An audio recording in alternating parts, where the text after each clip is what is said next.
When a man taketh a woman, and marrieth her, then it shall be, if she find no favour in his eyes, because he hath found a nakedness of a thing in her, and he shall write her a bill of divorcement, and give it in her hand, and send her out of his house, and she go out of his house, and she go and she become for another man, and if the latter man hate her, and write her a bill of divorcement, and give it in her hand, and send her out of his house, or if the latter man die, who took her to himself for a woman, her husband, the first one, who sent her away, may not take her again to be his woman, after when she became self-defiled with the other man. For that is an abomination before Yahweh,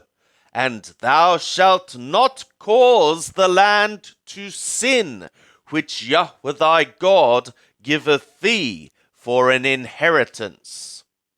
The Hebrew phrase ervat davar, a nakedness of a thing, occurs twice in Scripture, in Deuteronomy 23:14 and Deuteronomy 24:1. Jews who had in their expositions perverted Deuteronomy 24:1 into a commandment to divorce, then imagined that ervat davar meant a deed that made it righteous to divorce. Two major schools of Pharisaic thought differed in their opinion of what sort of deed might qualify.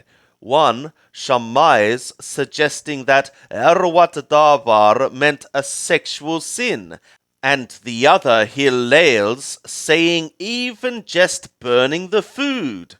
But comparing the two verses, it becomes apparent that ervat davar is not specific and cannot specify a deed as justifying divorce, because it need not be a deed at all. Ervat davar can even be some uncovered excrement.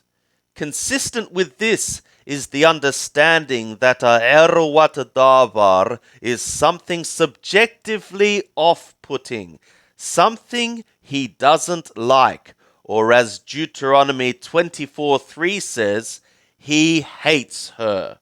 Far from being given to justify divorce, Deuteronomy 24:1-4 gives one regulation against the man who divorces and the woman who subsequently defiles herself by a subsequent marriage to another.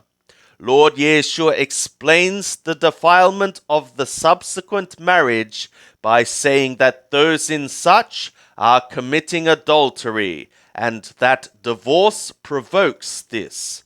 This is consistent with the teaching that a woman is bound to her husband whilst he lives, because the obligation of the first marriage remains whilst he lives. Her marriage to another is adulterous.